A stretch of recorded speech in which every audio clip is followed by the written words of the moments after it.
model which we will introduce to reproduce the data which we have at hand. And obviously then the central aspect of all of machine learning is actually the optimization algorithms and how we find the optimal parameters to describe the data. So in the machine learning approach, I will basically stay within a frequentist approach, which means that I'm not going to involve much of the standard statistical data analysis, but you will find at the end of the slides how you can actually derive some of the standard basic methods, which many people don't perceive as machine learning methods, like linear regression or linear regression with ridge or lasso, where you actually have an additional parameter which you can fine-tune to improve the reproduction of the data. And these are methods which you can derive from using Bayes' theorem and assuming a specific prior for the distribution of the parameters. So at the end of the slides, you will see a derivation of, let's say, least squares. I will probably not have time to cover that, but you will see a derivation of least squares with and without ridge or lasso regression, which is derived based on Bayes' theorem, and an approximation on the distribution behind the parameters of the model. So just keep in mind, so we have this loss of cost functions, as you will see in some cases, you will see this mentioned as the error function. In other cases, called the risk function. And this is actually the function used to assess the quality of the model. If you think of the least squares error or the mean square root error, this is typically a quantity which you would try to optimize by driving it to zero. And that would then define your loss function. And then clearly you have your data set, and you also have a model which is used to describe the data. And in many of the cases, the assumption is that there is a continuous function which describes the data, plus some additional noise, which normally is assumed to be normally distributed. Now, there is a recent review of modern physics, which contains a lot of this information. And if you're also interested in looking up lecture notes on machine learning, I'm obviously making some propaganda for myself. And there are a series of lecture notes which I have developed over the last 6-7 years. So there are lots of people I need to thank, and some of them are listed here, and you may actually know many of them. These are familiar names to quite many of you. And we have Jane and Julie, who are wrapping up their thesis now. Danielle is an experimentalist here. Dean Lee, Vitek Nazarevich, and many, many other people. And excuses to those I may have omitted or just forgotten. I hope we don't get offended. So a simple perspective on the interface between machine learning and physics. So the thing we're often interested in is obviously to do the data analysis. We are interested in finding a way to model a physical system.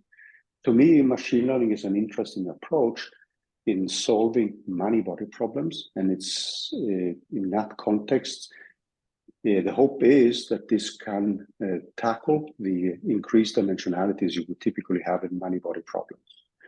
And I'm going to show you some results from variational Monte Carlo calculations with neural networks, where you can actually use a neural network to replace a trial wave function and find results which are even better than existing benchmarks for many-body physics.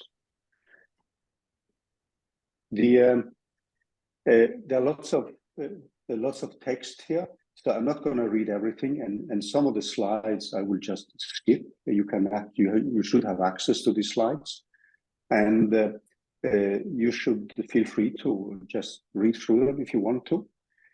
And what I would just wanted to say here, so I'm not going to read everything which is on the slide, is that the standard machine learning approach is one where we often are more interested in making predictions based on a fit to some data. And we're also interested in finding the correlations among the data sets.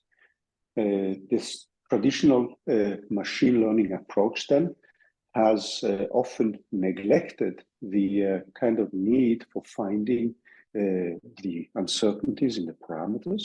Although, if you look at some of the basic methods, what you might call low-level machine learning methods, like linear regression and least squares and ridge regression and lasso regression. These are methods where you can actually extract analytical expressions for the standard deviations in the parameters of your model. So if you do a polynomial fit, the linear least square method, that will typically give you the parameters of the polynomial fit. And with the standard least square approach, you can actually compute, assuming that the parameters follow a normal distribution, that you can actually compute the standard deviations of the parameters. And that allows you to make a prediction on the uncertainty. But normally, machine learning has had less emphasis on the uncertainty predictions, and it has also had less emphasis on causations, like A leads to B with a given probability and B leads to A with a given probability. So the emphasis has often been more on finding correlations in the data sets and in being able to make a prediction which is reliable. Now, we as physicists, we are actually interested in both the causations, we are interested in finding a probability distribution, and we're also interested in making predictions and to find correlations among the data, which means that we would very much like to follow a route where we use both the best from standard machine learning approaches, but also combine that with a statistical approach like Bayesian statistics. And if you look at where the field is moving when it comes to deep learning, I mean, the main emphasis is actually on generative models. And one of the simplest models, which has been around for quite some time, is something which is called a Boltzmann machine, or a restricted Boltzmann machine, where you actually start with a probability distribution and you train your network to actually come up with a probability distribution which can be used to generate new data. And with a probability distribution, you can calculate expectation values, you can assert what are the uncertainties, etc., etc. This is typically where the field is now moving. But the kind of data which I'm going to show in the examples will also linger along this more traditional path.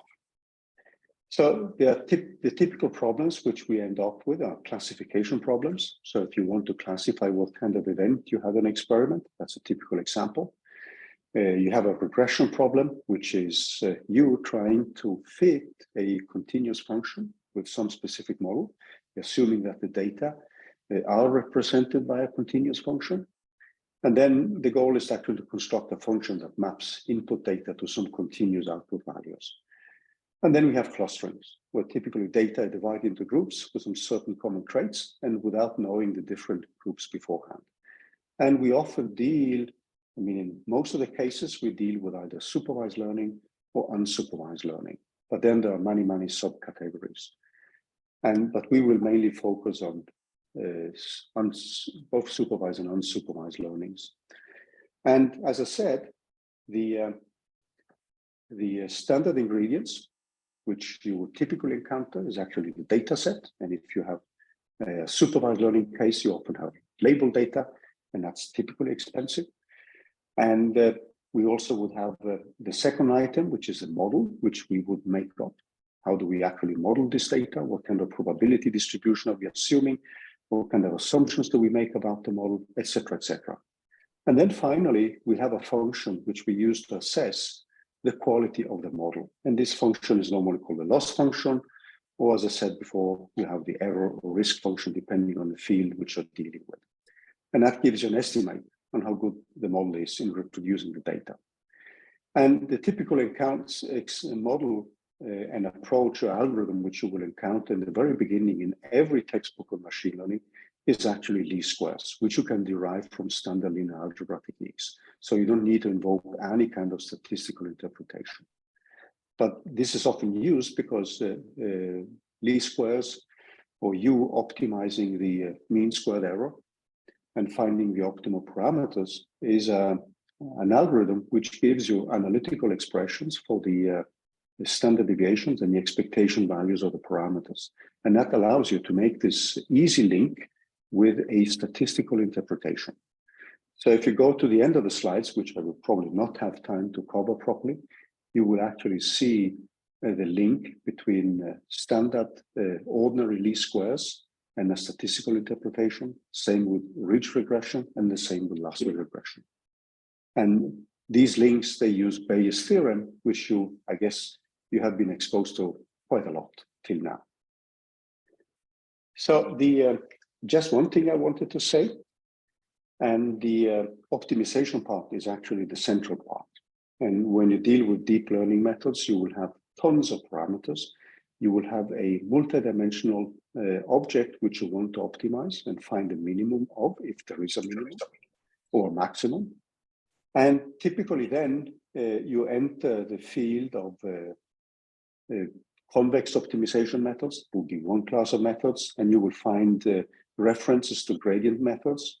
The simplest method, and which is actually the basis, which for many of the methods is actually Newton-Raphson, but then for a multi-variable space. And you have ways to replace the second derivative, which then would appear in the Newton-Raphson method, with something which is called the learning rate. And there are tons of ways by which you can account for this one iteratively. There's a very popular algorithm, which is called adaptive learning rate with momentum, which came in 2014. And this has more than 140,000 citations. So I used to say kind of jokingly that if you really want to get new friends, and this does not mean that you don't have friends, I'm not inferring that. But if you really want to have many, many new friends who will even cite you, if you can cook up something which is better than Adam, you're going to be pretty popular. So this is a field. And if you look into many of these algorithms, they're extremely simple. And that's also why they become so popular. But this is something which is important to highlight, because this is really the bottleneck of basically all of the methods, whether you're dealing with Bayesian statistics or standard machine learning algorithms, deep learning methods or whatever. At the heart, there is an optimization problem. So this is just a slide which we made for that article, which this Review Modern Physics, which I mentioned. And this shows you a little bit more the link between nuclear physics and machine learning. You can take a look at these slides. I'm not going to spend so much time on these figures here. I've also put in many references. So if you want to look up if you want to make a talk about machine learning, there are some references which I found interesting, and there are some statements here which I've highlighted, and you can just read them, and you don't need to agree with them. I just highlighted them just to show you what some people think about machine learning. Like Woody Bledsoe puts it more bluntly, in the long run, AI is the only science. You can obviously discuss that. There is an excellent textbook by Kate Crawford. She's an Australian sociologist who is one of the leaders of Microsoft's machine learning and AI enterprise, but is looking more at the social aspect of AI and machine learning, and that's actually a pretty good read. And then we also have a very interesting field, which is called scientific machine learning, where you try to optimize both hardware and software to apply this to, let's say, detector development or many other topics in science. And there is an interesting article here by Diana Dow, which is really worth reading.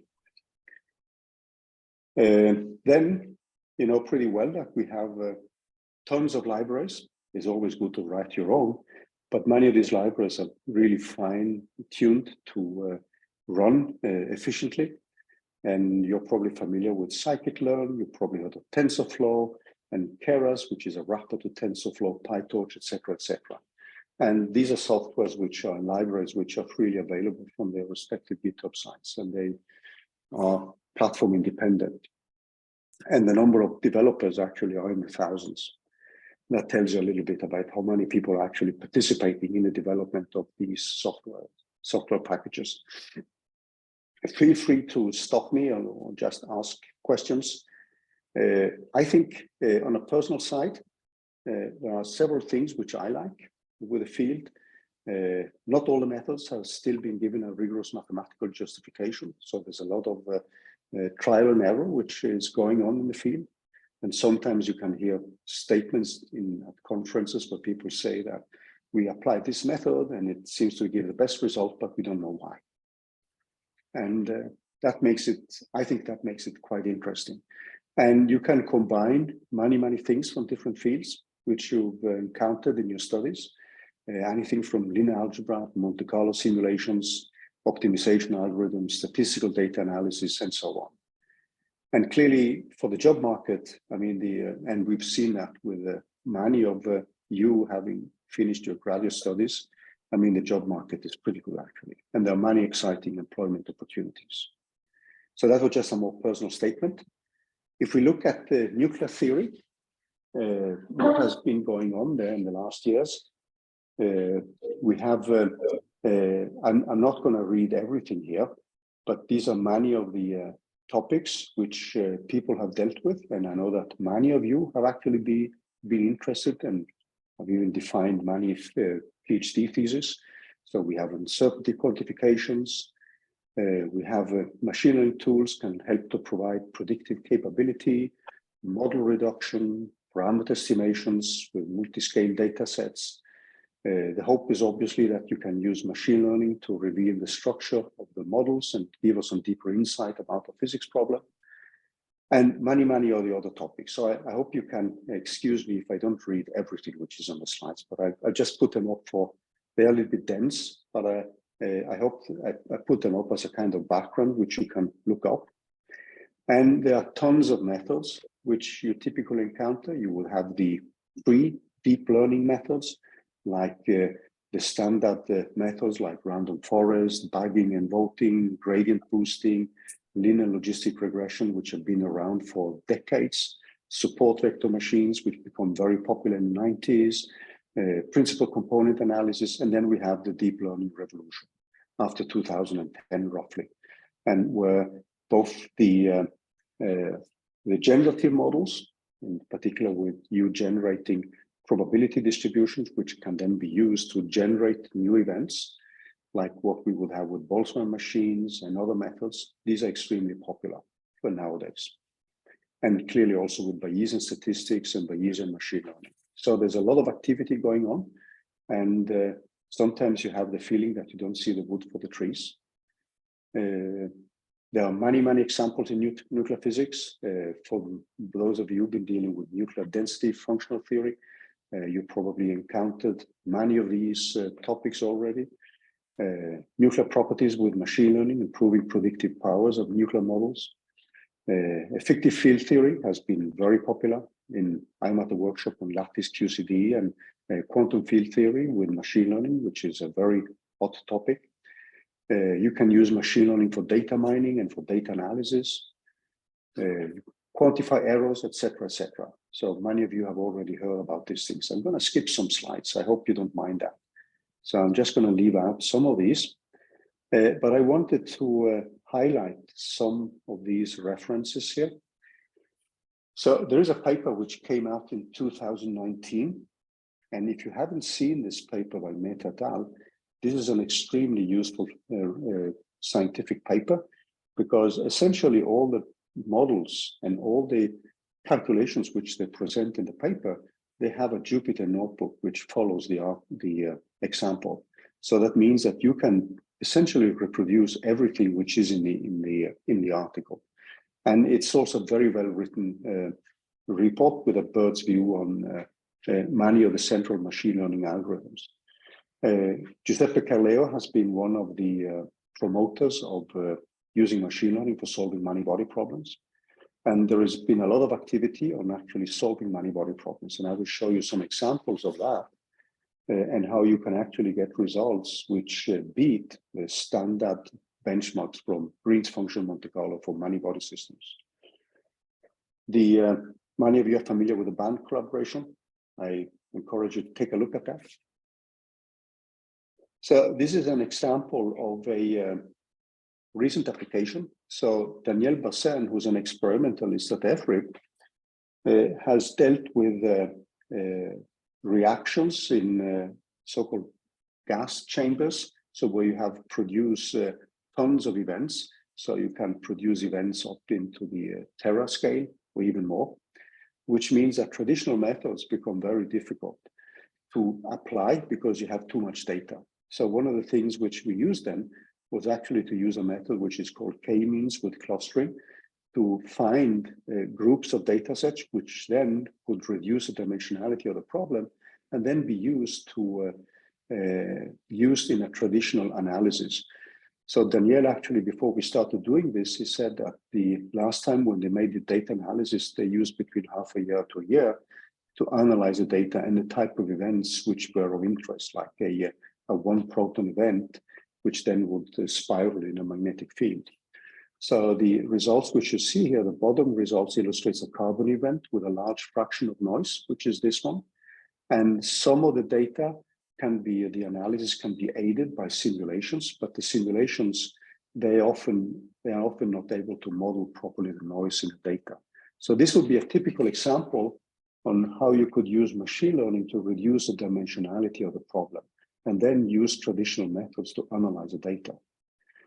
The topic which is a little bit more interesting for me, and where grad students like Jane Kim and Julie Butler have been banging their heads against, is actually to use deep learning in solving many-body problems. So if you think of a method like a quantum Monte Carlo method, like a variational Monte Carlo method, where the probability distribution is given by the wave function squared, which means that you don't have the kind of Monte Carlo sign problem, which you would have in diffusion Monte Carlo methods. What you're essentially evaluating is a multidimensional integral. So if you think of a simple system like the neon atom with 10 electrons, and you just freeze out the electronic degrees of freedom, and you have 3 dimensions, this would be a 30-dimensional integral. And even with traditional methods, if you were to say use 10 integration points in every direction, you would not be able to evaluate this integral within a decent amount of time. A decent amount of time is actually a lifetime of the universe. And that's where Monte Carlo methods come in. So typically what you would do then is that this t would be your trial wave function. And the way this is normally done is that you would use the variational theorem, and you would then try to bake in as much physics knowledge as possible. So what many people have advocated for recently is actually to use a neural network and let that represent the trial wave function with some minimal physics input. So the physics input would be the spatial degrees of the different particles. It will be given by the spins and the relative distance, because we are interested in keeping translational invariance, and eventually other symmetries which you would use as a kind of physics-informed input to the evaluation of this integral with a neural network. So this is, in a sense, is a generative method, and the output is actually a trial, a wave function, which then hopefully, following the variational theorem, should give you something which is as close as possible to the exact energy. Now, what people have done, actually several papers here, which have appeared recently in quantum chemistry, that means atomic physics, molecular physics, and also nuclear physics. And the first papers were actually done on applied to the deuteron by Paul Kebbel and Arnau Rios, and also by Alessandro Lovato and other people at the Argonne National Lab. And they assumed a so-called lowest order type of nuclear Hamiltonian with only static terms, with a 2-body and a 3-body force. And the 2-body force is just given by a spin-spin plus a central force. And then you have a classic Yukawa factor here. Now, this is something which was used recently by Jane and Bryce Four at the Argonne National Lab and other people.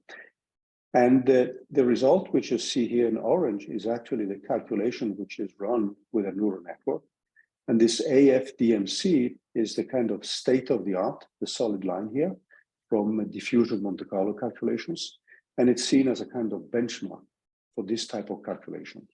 So if you get under that one, I mean, it means that you probably have a result which is a variational minimum, which is below the diffusion Monte Carlo. But actually here, we're just using a neural network. So this is neutron star matter calculation at a density, at a low density. So this is a density which is 0.08 Fermi inverse, but with a lattice with 14 neutrons only.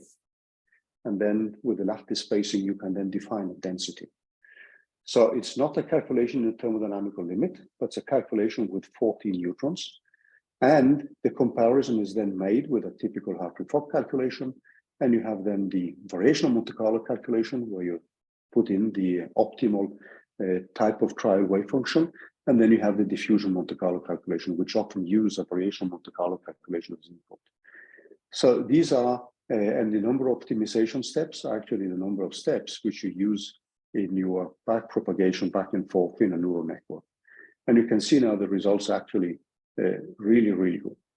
And so you're getting results using a variational Monte Carlo calculation, which are at the same level as the really existing benchmark calculations in many-body physics. So that's extremely promising, actually, for people doing many-body physics.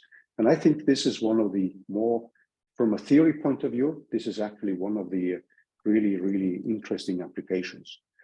You should also keep in mind that the neural networks and deep learning methods are widely used now in solving differential equations and partial differential equations. If you encounter people who study Navier-Stokes equation and turbulence, you will often encounter people who deal with implementations of deep learning methods. And I put up some other references here. So Jane, who is a PhD student at the lab, has actually been extremely active. And this is actually the calculation for the unitary Fermi gas, where you actually beat the standard diffusion Monte Carlo benchmarks. And the same is also the case with the calculations for the homogeneous electron gas in 3 dimensions. So there are quite many indications, and there are also other groups. I don't want to give this impression of being biased by the people which we collaborate with, but there are also several other groups with Google and other places where they actually deal with this type of many-body problems using neural networks. And this is an extremely promising approach to the many-body problem. So what you could say as a criticism against this is that the problem you have is that your wave function would then just be represented by the parameters of a neural network. And sometimes it's more difficult to extract a physics message from that. Now, what you would do then afterwards is actually to take this optimal trial wave function represented by the neural network, and you could compare that one with calculations from density functional theory or Hartree-Fock theory or other many-body methods in order to see whether the neural network actually brings correlations which are not included in the standard many-body method. There are also many other applications. I mean, it's very limited to how much I can present here, but many of you are probably familiar with the calculations done with different energy functionals, in particular in the predictions of the nuclear landscape. And there are several people here at the lab with Vitek Nazarevich and many others who have actually been, really advancing this field. And one then looks at the predictions which we will have from FRIB and the results which we have for beta stability and what we might expect. This is based on several energy functionals and using a Bayesian model averaging. There's a lot of insights which can be gained about the quantified limits of the nuclear landscape. And this is extremely interesting. There are many other things. So I wanted actually to give you first a very, very quick overview of the many applications of machine learning in nuclear physics. There's lots of ongoing activities, and to solve many complex problems in the field and facilitate discoveries, multidisciplinary efforts are required involving scientists in nuclear physics, and as many of you also have done, to collaborate with statisticians, mathematicians, computational scientists, etc., etc. So there's a lot of interesting science to be done. And I think there is a strong need for focused AI, ML efforts, learning efforts that will benefit accelerator science and the experimental and theoretical programs. And you can see some of the kind of bullet points. And if you now look at this summer school, I think this summer school actually addresses this point here, the need to invest in relevant educational efforts and training of nuclear physicists with knowledge in both Bayesian statistics, AI, machine learning, and so on. And one thing I would like to trigger you guys with is actually to make a machine learning challenge in nuclear physics on the same line as people do in particle physics. There's a famous Higgs challenge. And this is something which many students who want to teach themselves machine learning applied to physics and experimental data start with. And there are so many people who actually try to beat the CERN team in the analysis. So if somebody could cook up something similar for our field, that would be extremely useful. And I think the high energy activity at CERN, which is a worldwide collaboration actually, has actually made significant impacts on in the field of machine learning. So something like that, if somebody comes up with a very good idea, we could have the nuclear physics machine learning challenge, perhaps even an annual prize. Okay, so what I wanted to do now, so I'm going to switch back to my Jupyter notebook pretty soon. And this goes back to the kind of example which many of you have seen. And in this specific case, we are going to look at the nuclear masses. And in our case, we have actually there's a new data set, but I'm using the 2016 data sets because I've been lazy. I haven't updated the data. So there are new data. And this contains data on 3,400 something nuclei. And we know we have the very popular formula, the liquid drop model, which is widely used. So what I'm going to do now is simply, I'm not going to remind you of the liquid drop model, because you've probably seen that ad nauseum in tons of textbooks. But this is one of the things we can do. And I'm going to use that to introduce to you some of the basic tools and what could be done as a kind of a mini challenge after I have exposed you to the standard least square method, ordinary least squares, to analyze this data set. So this is a task. We are going to take this experimental data and we are going to fit a polynomial in a number of particles here. And in my case, I'm actually going to fit this in terms of A only. So I'm going to make a crappy model, which means that I'm not going to have C squared or N minus C, but I'm actually just going to use A as a parameter here. So I'm going to leave out C and I'm going to leave out N minus Z here in the fit. So there are lots of rooms for improvement. But let me then bring back the Jupyter notebook here. So in the GitHub address, you will find the data file. And you've probably now been exposed to many of these things. So what I'm doing now is a standard imports. I'm using scikit-learn as a library. So scikit-learn is a kind of, I shouldn't say low-level machine learning library. It doesn't contain the advanced deep learning methods, but it contains essentially all the pre-deep learning methods. So that means all the methods before 2008, support vector machine, random forests, boosting methods, least squares, logistic regression, etc., etc. And it contains also many functions which then can be used to actually interface with libraries like PyTorch and TensorFlow and so on. So functionalities like splitting your data set in train, test, etc. So in the example here, there are lots of missing important items like scaling the data, leaving out the intercept and other things, so which I'm not going to have in here. So this is what you're going to meet now is the simplest possible way of fitting the data. And I'm not going to do any kind of post-analysis, like using a bootstrap to find better estimates of the expected values or cross-validations. I'm not going to split the data and train test, etc. I'm just going to use the whole data set and fit a model to that. So just keep in mind that what you're seeing in the slides here is just the simplest possible way you can do things.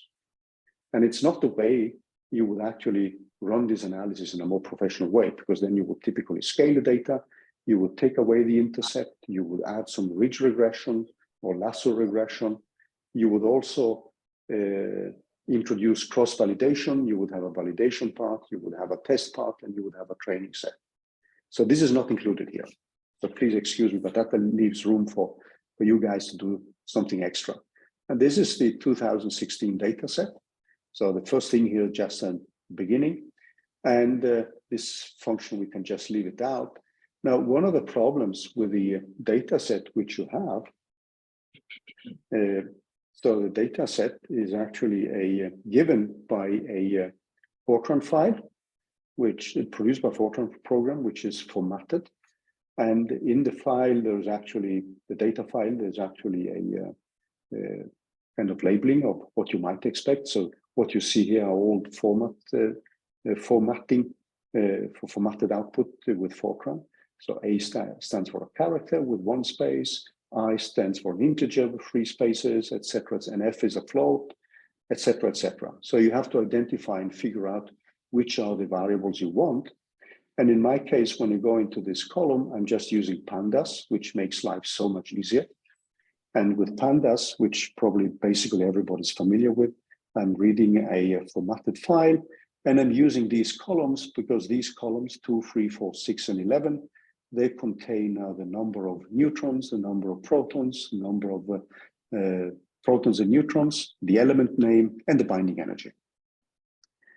And then I have to define here how many headers I have, the widths, etc., in order to follow this formatted file. And then I'm simply, so let me just decrease the fonts here without, so we can get everything into one screen here. So what I'm simply doing now is to then read in everything, and I'm dividing by 1,000 to convert from kilo electron volts to mega electron volts. I'm also keeping only the max value for a given A. So that means I'm reducing the data set in the fit. And then I'm just setting up the arrays using pandas, which set up the number of neutrons, protons, etc. And I'm also going to order everything by the number of nucleons. So that's grouped by here. So these are just parameters and arrays which are being set up when I'm reading the data. And in this case here, I'm now defining something which is called the design matrix in the literature. And just below here, after we've gone through the example, I'm going to show what this actually means and how that is going to represent the model which we have. So what we have as input now are the energies, the binding energies, and the number of nucleons. And then what this means is I'm setting up a matrix of dimensionality given by the length, the number of nuclei, which I'm plugging in. And then I'm having a polynomial of this specific type, where I have a to the power of 2/3, minus 1/3, and minus 1. And I'm also keeping the intercept here, which normally you would not do when you use many of these algorithms when you scale your data. So this defines the matrix, which I'm then going to feed into my ordinary least square method. So let's just quickly run this now. So let me just run it here. I don't need to run that one. So now I'm just reading the data set. You have access to everything here. I'm printing out some of the elements here just to see that everything looks okay. I am having 264 nuclei, and I have 5 columns because these are the features I want to use in the so-called design matrix. And this is the one I'm setting up here. And in scikit-learn, what I'm doing now, I'm just doing a standard linear regression, which means I'm optimizing the mean squared error, which is one typical way of assessing the quality of the model. And this is what I'm doing now. I train the model, and then I make a prediction, which is my fit Y here. And at the end, I'm just plotting it here. And one of the things which I'm producing is something which is called the mean squared error. So you would obviously like to see this one equal to 0 or as small as possible. And then I'm also producing the variance score. And this should be ideally equal to 1. So ordinary least squares, which is the simplest possible method invented by Gauss close to 200 years ago, does a pretty good job. And this is a graph which you would see here. Now, as I mentioned, there are several deficiencies in the model. I mean, I'm only looking at the parameterization in terms of the number of nucleons. So if you go back to these asymmetry terms, I'm not including the number of neutrons or protons in the fit here. So this is something, is a model which actually can be improved upon considerably. So let's take a closer look at what we are doing now and link this with the mathematics of linear regression. So what I'm having is a given number of nuclei. So in this case, I have something like 260 something. And then I'm simply fitting a polynomial like this, where these are the powers, and they follow from the standard liquid drop model. And as you can see here, I don't have the information about the number of neutrons, or n minus z squared or z squared, which you would typically have in front of A3 and A4. And I have, in my case, I have 5 features, which are the different exponents in A. And that means that I have p columns equal to 5. And then I have n entries. So that means that my design matrix, which is the way I model the data, is given by a matrix of dimensionality n times p. So what I'm doing now is actually, I am assuming that the data which I have, y, is given by some kind of function, y tilde, and plus some noise. In the fit here, I'm just going to leave the noise because I'm going to assume that the noise is normally distributed. That's a standard assumption in linear regression. And this is basically what I'm doing here with my polynomial fit. It means that everything translates into a matrix. So the values of y and x0 to different powers, they are known. X0 is a number of, is A, the mass number of the specific nucleus. And y is the binding energy. And we're assuming now that there's a continuous function which reproduces that. And if you write it down like this, you can easily see that you can translate everything in terms of a matrix, with a matrix vector problem, a linear algebra problem, which can be solved by standard matrix inversion. And the data y will be given by this vector. The unknown parameters beta are given by this vector here. And in this particular case, I'm assuming that p is equal to n, but normally that's not the case. So this will be the design matrix then. In that case, if dimensionality of p, the length of p is the same as the number of entries, this would lead to a matrix which is called a van der Monde matrix. It's a famous matrix in this kind of optimization problems. So you can generalize this as a standard linear algebra problem. So this is essentially the matrix you would have. And you can rewrite your approximation. So what you have here is actually the assumption you have made, is matrix X times the vector beta, which contains the unknown parameters. And with the linear regression, you can actually find an analytical expression for the mean value of these parameters and the uncertainties or the standard deviations of the parameters. So linear regression has many of these nice features. It actually gives you analytical expressions. And you can make a nice link with a statistical interpretation, and you can derive the same equations which follow from what you will have here. So if we just scroll down a little bit here, what we have now is a model which is given by this design matrix X, which represents our model, multiplied with the parameters. And you will typically then optimize this function here, which is either cost function or loss function as a function of these parameters beta. You can rewrite this in a more compact matrix vector notation. You would optimize this problem here by calculating the derivatives with respect to beta. This is the optimization part. So if you scroll down, you end up calculating all these derivatives. And you can then compactify this. So this is your optimization part, where you actually have an analytical solution to your optimization part. And this is essentially what the equation you end up with. And then you end up with a parameter beta, the unknown parameters of your model, which are given by the inverse of this matrix. So this matrix, in this specific case, when we do a polynomial fit, there's often not a problem with the linear dependencies between different columns, which means that the matrix is, in cases like this, an invertible matrix. It has dimensionality p times p. And in our case, we had 5 features or 5 polynomial terms, which means that this is a 5 by 5 matrix. which we have to invert. And that's pretty easy to do. And then we multiply with X, the matrix, the transpose matrix, and multiply with the known quantity. So everything on the right-hand side here is known. And then we have the unknown parameter beta. And then the problem is basically solved.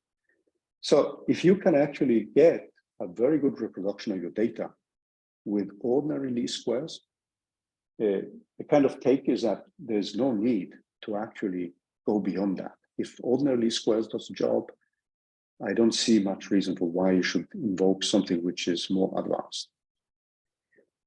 Now, what you could do now is to actually take this ordinary least squares results, which we have here. So we found in this specific case, we found an R2 score, which should be equal to 1, which is 0.95, which is not so bad.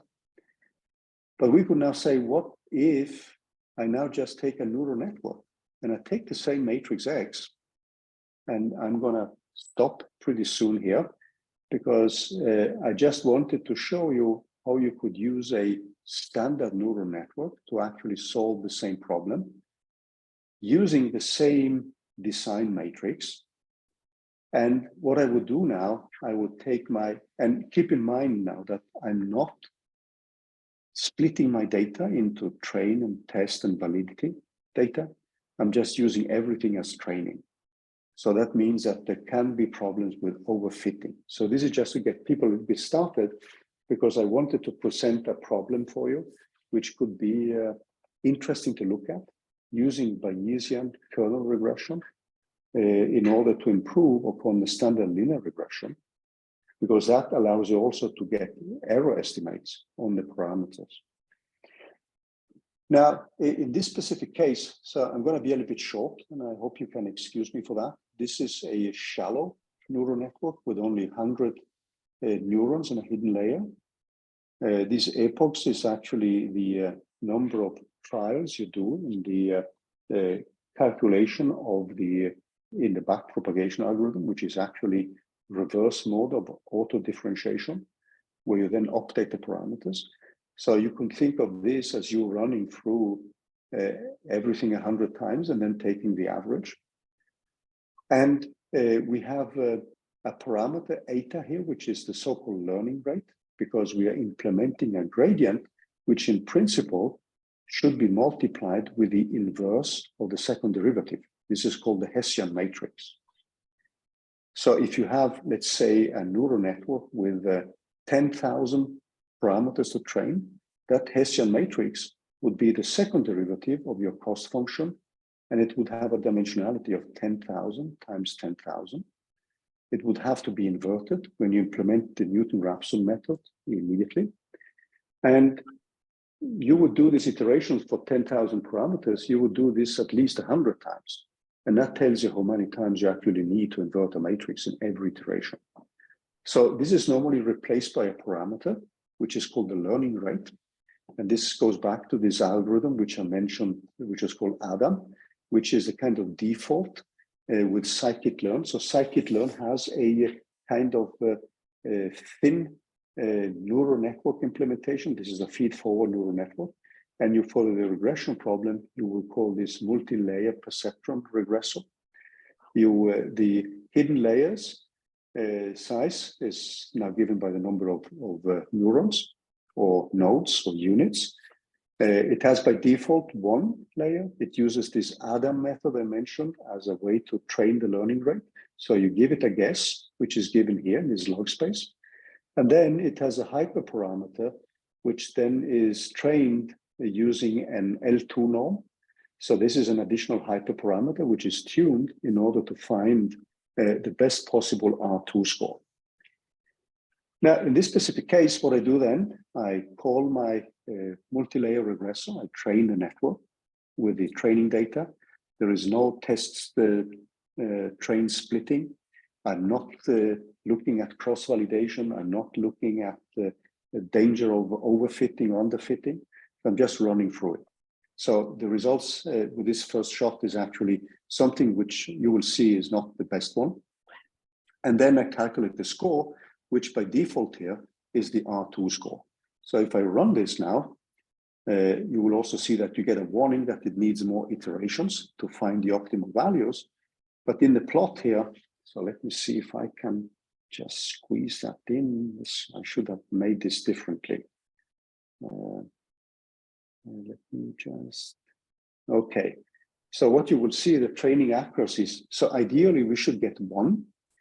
So this value is the value along here is this hyperparameter lambda. So this will be, the first one will be 10 to the minus 5, 10 to the minus 4, 10 to the minus 3, 10 to the minus 2, and then it goes up to 10 to the first. And same with the learning rate. So what we see now is that this is not impressive. We would like, this can actually become negative, the R2 score. But we see now we have something which is 0.79. So this is not doing so well compared with the standard linear regression. Now, I could increase the number of hidden layers here, but I would still not be able to beat linear regression. But there is a conceptual problem here. And this is what I wanted to trigger you a little bit and ask you about. So if you now go back to my linear regression, and this is the kind of hint to the question I'm going to ask here. If you look at the linear regression case, what I did was actually to fit a polynomial. So the design matrix, which I feed to my machine learning algorithm, is defined by this model here. That model does not need to be the model. What do I mean by that? This is actually a very important question, which you should always ask yourself. What is the best model? A priori, we don't know that, right? So when you are testing any of these algorithms, you're putting into the model all your physics insights. But the model you have may not be the right model. So when you do a ordinary least squares, a typical approach is something like a polynomial fit, or you could have some other complicated function. So what I'm doing now is I'm defining this matrix according to the model which I have chosen. So what I did with my neural network was actually to feed in the same polynomial approximation. So what do you guys feel about that? Is that the correct usage of a neural network? It's a little bit more philosophical. I mean, there is nothing wrong in feeding in this polynomial model to a neural network. But is that the best way of using a neural network? What happens when I feed in to a neural network that specific data set? Any good suggestions?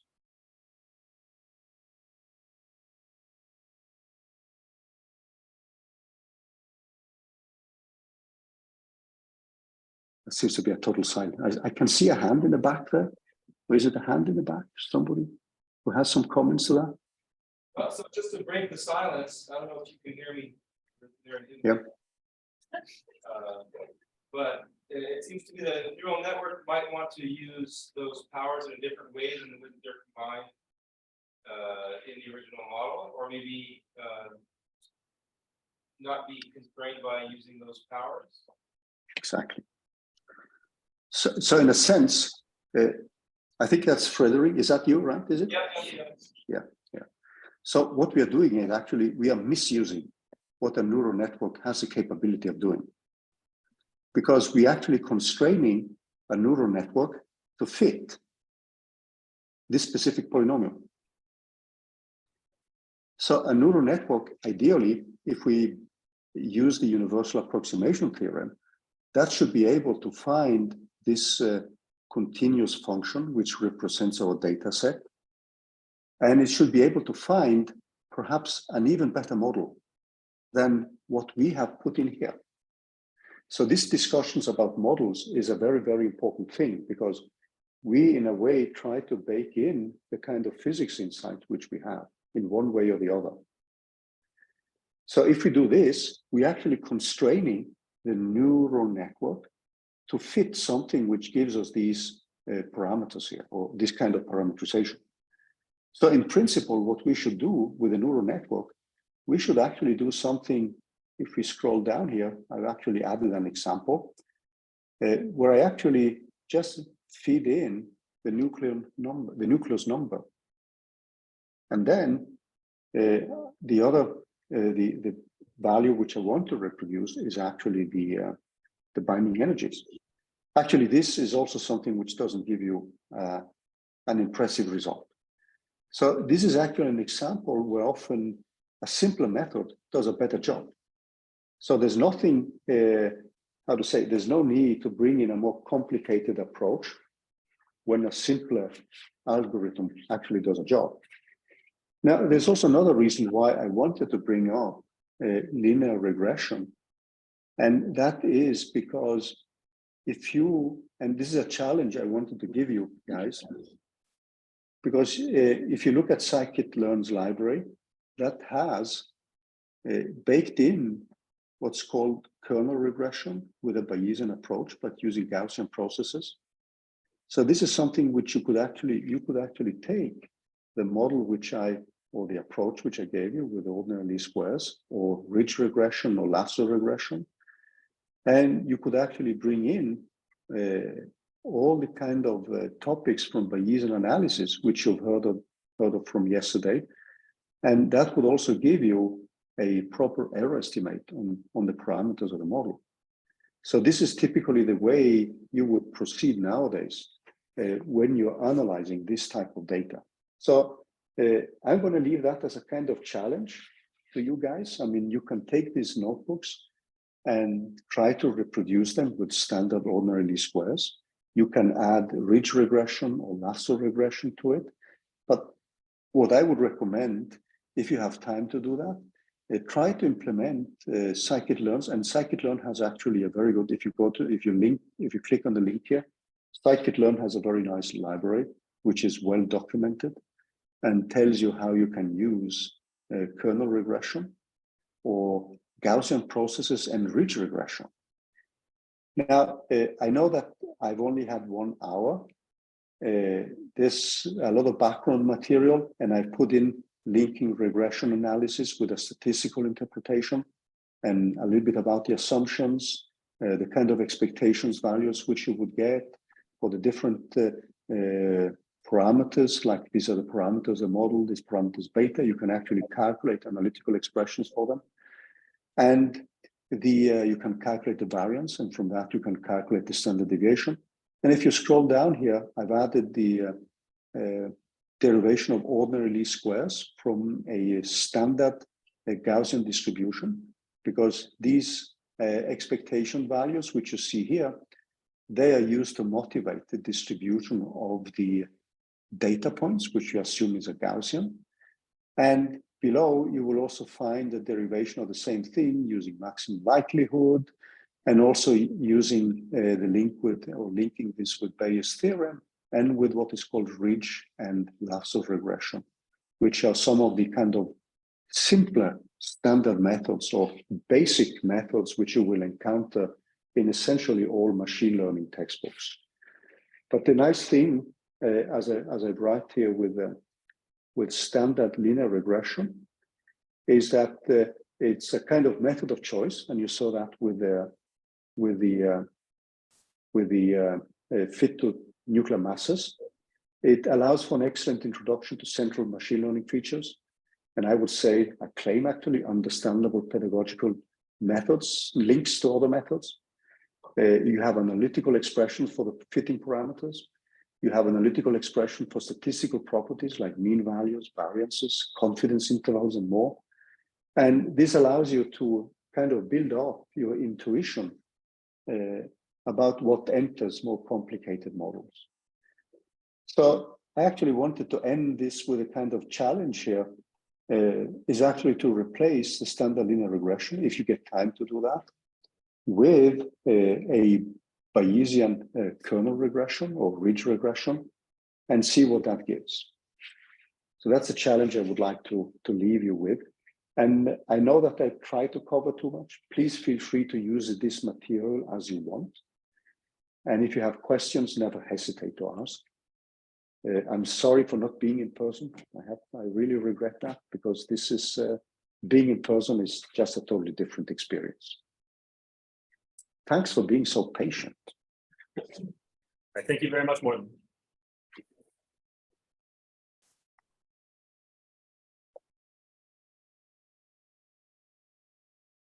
And luckily, we do have a hands-on session after my practical emulation talk. So I will make sure that a link to Morten's challenge document is there. So you can consider this one of the exercises that you can do during the hands-on session. And it's actually quite funny. The skeleton of one of the hands-on sessions was something I made from a summer school back in 2018, 2019, something like this.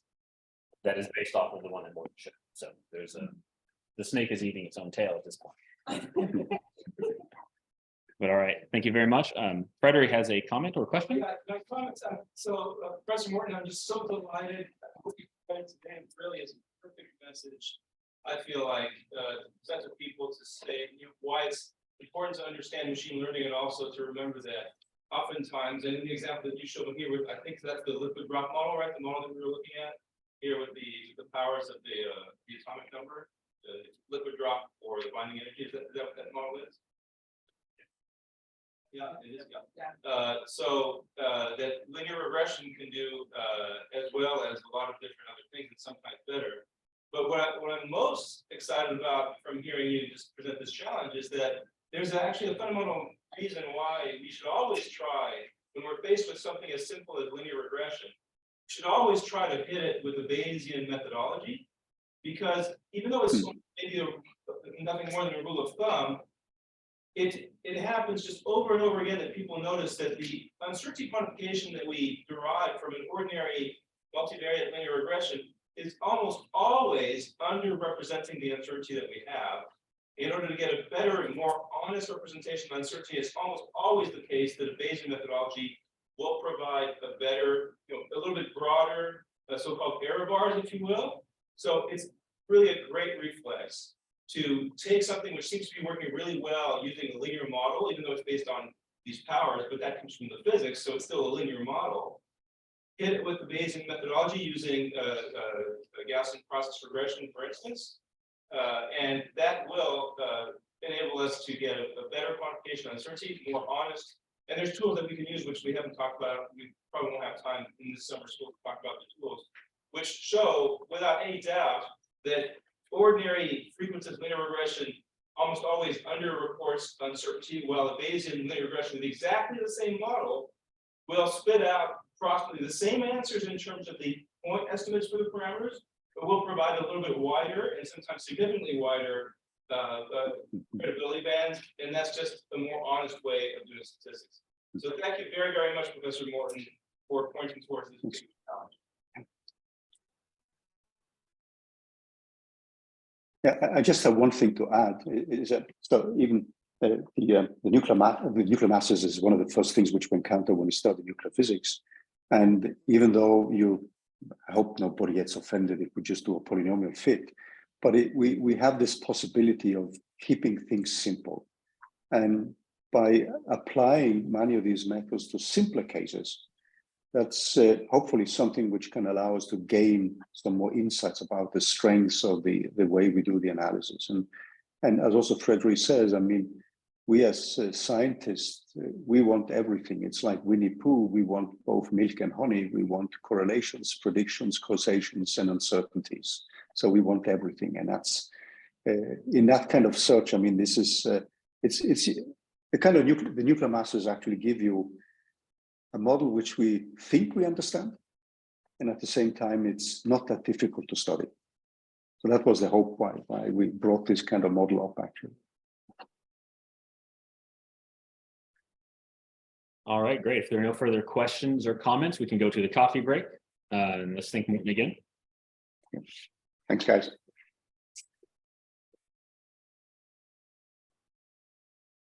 All right, thanks, Morten. Now you can go enjoy some nice food. I'm going to go to another seminar now, actually. Oh, okay. All right, thanks for hopping in here with Okay. us. And Kai, just shoot me a message in case of things which were unclear, or if people have problems downloading things. Yeah, sure. Of course, I'll let you know. Yeah. And I'll put the link up, and if I hear any feedback, I'll let you know. Thanks, Kai. All Take right. care. Enjoy the seminar. Yeah. Oh, wait, hold on. Yeah, Hey, Patrick. he's talking to here. Yeah, okay. Yeah. Hey, Morten, Hey, Patrick. How you doing? I sent you a paper in the middle of your talk because Danny saw it pop up on the archive. I think you might be, no, I was paying attention, Danny wasn't. I think you might be interested in it. It has to do with the quantum supremacy paper we talked about at our last meeting. Yeah. So, Oh, I see that one. I have to look up that one. yeah, it may not be quantum supremacy anymore. It might have only lasted a week, so. Oh, just a week. But that's a record, right? Google's didn't even last a day. So, anyway, great talk, Morten. I'm gonna go through your notebook later. Yeah, But I actually didn't put in anything on the Gaussian processes because I wanted to leave that as a challenge. But the thing is that you can, if you go into scikit-learn's black box interface, it's actually pretty easy to get started with it. yeah. And we'll have a GP example in our hands-on session as well. That's really Yeah. funny because yesterday Yeah. I spent most of the day trying to teach myself Gaussian process regression because of Yeah. what we'll talk about at our group meeting on Thursday, Morten. So interesting that it But- pops up again. But by the way, this example with pandas, where you're just reading this ugly file, last time when Kyle attended that school in 2019, there was a grad student. He came from Michigan State and he did his undergrad in Michigan State, but he was in Texas A&M. And he spent 3 months, 2 to 3 months, in writing a Fortran code which could read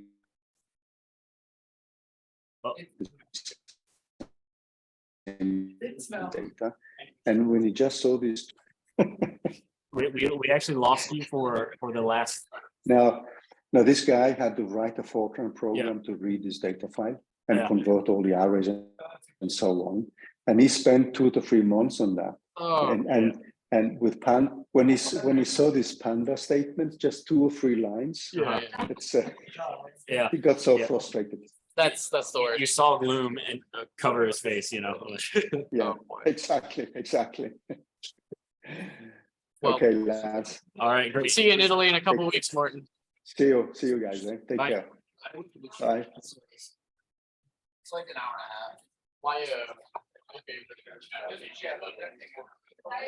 like blind, stupid application of machine learning, so our neural net stuff is to see a deterministic verified algorithm. There's a recent paper in the archive about quantum circuit synthesis, which is a NP hard, actually I think it's X hard problem on like how can I make the most efficient circuit for a given unitary that I care about. Yeah. And the way they do it is by tree search, which is disgustingly inefficient. Yeah. And these guys were like, what if we could just train a neural net and skip to the very end and then use that to see tree search, which we trust. And it turns out it's like, I was like, that's my favorite.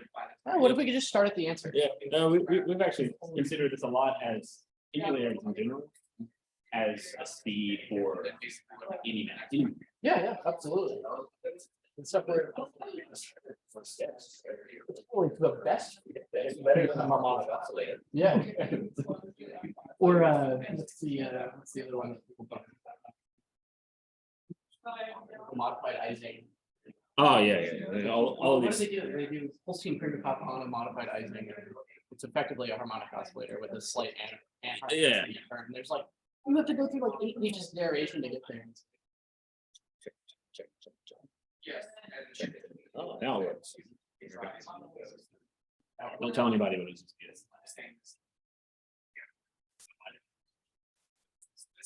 Anyway,